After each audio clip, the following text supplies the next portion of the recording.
우리 다 같이 주님께서 가르쳐주신 기도하시면서 예배의 자리로 나가겠습니다. 하늘에 계신 우리 아버지여, 이름이 거룩히 여김을 받으시오며 나라의 임하옵시며 뜻이 하늘에서 이룬 것 같이 땅에서도 이루어지이다. 오늘날 우리에게 일용할 양식을 주옵시고 우리가 우리에게 죄 지은 자를 사하여 준 것 같이 우리 죄를 사하여 주옵시고 우리를 시험에 들게 하지 마옵시고 다만 악에서 구하옵소서. 대개 나라와 권세와 영광이 아버지께 영원히 있사옵나이다. 아멘. 찬송가 401장 우리 함께 같이 찬송하겠습니다. 찬송가 401장입니다. 401장 우리 함께 같이 찬송합니다. 주의 곁에 있을 때 마음이 든든하오니 주여 내가 살 동안 인도하여 주소서.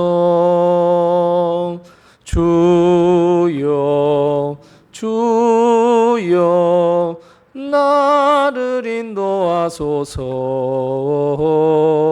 빠른 세상 살 동안 주여 인도하소서.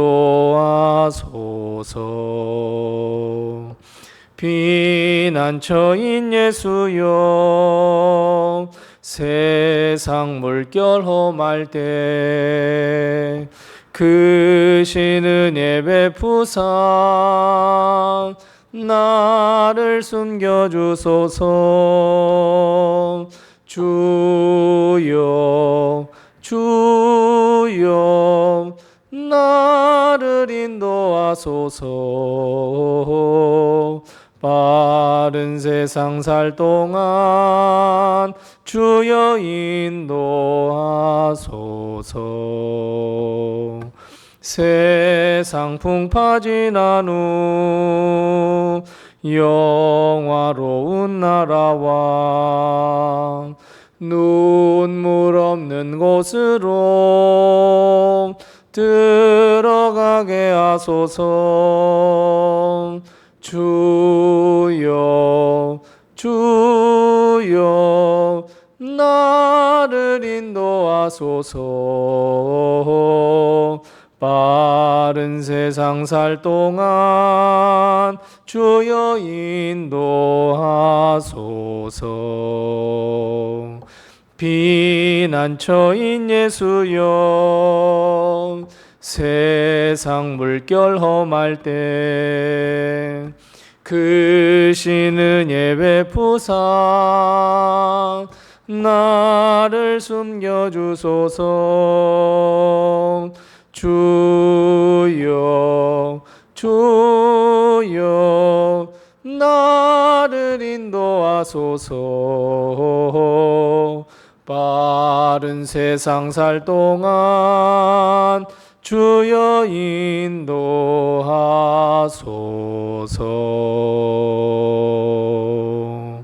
아멘.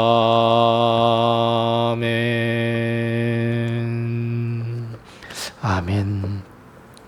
오늘 신 하나님께서 우리에게 주는 말씀은 계속해서 구약성경 창세기 49장 27절 말씀부터 마지막 33절 말씀입니다.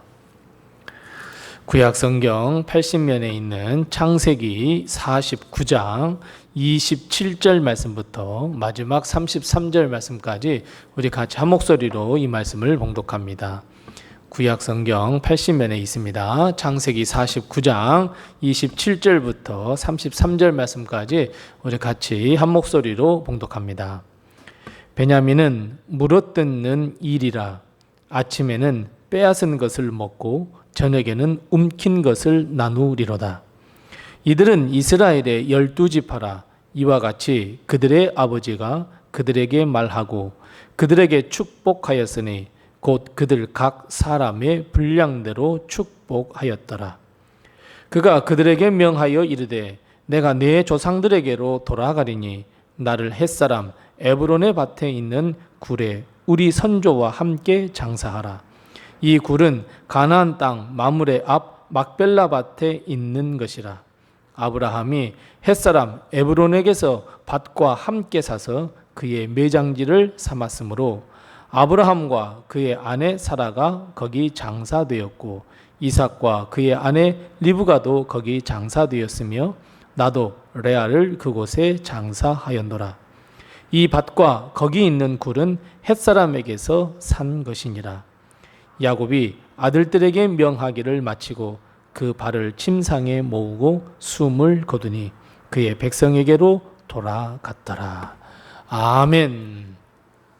오늘도 하나님의 큰 축복과 은혜가 우리 교회와 성도님들의 가정에 늘 충만하시고 특별히 사랑하는 모든 자녀들에게도 하나님의 놀라운 은혜가 넘치시기를 바랍니다. 이제 야곱은 모든 11명의 아들들에게 축복을 해준 후에 마지막 베냐민에 이르렀습니다. 베냐민은 야곱의 말째 아들이자 그가 사랑했던 아내 라헬이 낳으면서 죽음을 당했던 아들, 즉 아내의 생명과 바꾼 아들이었습니다. 베냐민에게 야곱은 이리 같은 사람으로서 아침에는 빼앗은 것을 먹고 저녁에는 움킨 것을 나눌 것이다 라고 하는 한마디의 축복을 전했습니다. 베냐민은 12아들들 가운데 용맹한 지파 가운데 하나였습니다. 베냐민의 호전적이고 용맹한 기질, 그것을 가지고 오늘 야곱은 그에게 축복했습니다. 베냐민은 후대 몇 가지 매우 중요한 일을 행하는 지파가 되었는데 그 첫 번째는 사사시대 말기에 베냐민은 11형제 지파와 전쟁을 벌이고 다시는 베냐민 지파에 딸을 주지 않겠다는 결론을 내리는 형제들과 완전히 이별하는 지파가 되었습니다. 왜냐하면 어떤 레위 지파 사람이 베들레헴에서 첩을 들였는데 베냐민 지파의 한 사람 집에 이르렀을 때 레위 사람을 능욕하고 그를 보호했던 사람의 집을 쑥대밭으로 만들어버린 일이 생겼습니다. 그 소식을 들은 11지파의 사람들이 베냐민 지파에게는 앞으로 절대로 딸을 주지 않기로 결정을 내리고 베냐민 지파와 전쟁을 벌이는 일이 일어났습니다. 두 번째 중요한 일입니다. 두 번째 중요한 일은 용감한 기질을 가진 이 베냐민은 후대에 이스라엘 백성이 사사시대에서 왕정시대로 넘어가려는 그 길목, 바로 첫 번째 왕 사울이 등장하게 되는데 이 사울이 바로 베냐민 지파입니다. 이스라엘의 초대 왕 사울 왕은 베냐민의 지파였습니다. 그래서 베냐민 지파는 이리로서 그리고 왕의 지파가 될 수 있었습니다. 유다는 사자로서 이제 다윗이 계속해서 그 왕위를 계승해 갔지만 사울의 어리석음과 교만으로 왕의 지파 유다 지파로 넘어가고 베냐민은 그냥 사울로 끝맺는 정말 이리 같은 그런 일이 벌어집니다. 마지막 세 번째 중요한 일은 한 개의 나라였던 이스라엘이 둘로 쪼개지게 됩니다. 남왕국 유다와 북왕국 이스라엘로 나뉠 때 다른 지파들을 따르지 않고 유다와 함께 남아서 유다 왕국을 건립하게 됩니다. 그래서 북왕국 이스라엘은 11개의 지파가 되어 있어야 됐는데 10개의 지파가 되었고 남왕국 유다는 한 개의 지파 유다 지파가 유다 왕국이 됐어야 됐는데 2개의 지파 베냐민까지 포함해서 나라를 이루어 결국은 그렇게 나뉘어지는데 유다와 함께한 지파가 바로 베냐민 지파입니다. 그러니까 어찌 보면 베냐민 지파는 다른 지파에 비해서 조금 특이한 결정들을 내렸던 지파가 되기도 했고 어찌 보면 정말 막둥이 같은 일들을 행했던 지파가 되기도 했습니다.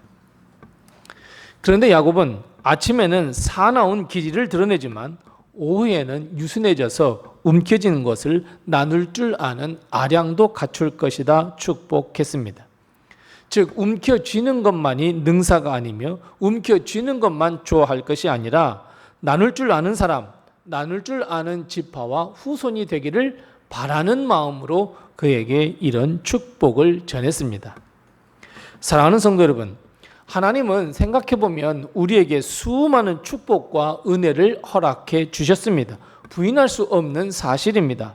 그렇다면 우리는 하나님께 얻은 축복과 은혜를 우리가 움켜쥐고 있던 것들을 나눌 줄 아는, 베풀 줄 아는 하나님의 백성이 될 줄 알아야 합니다.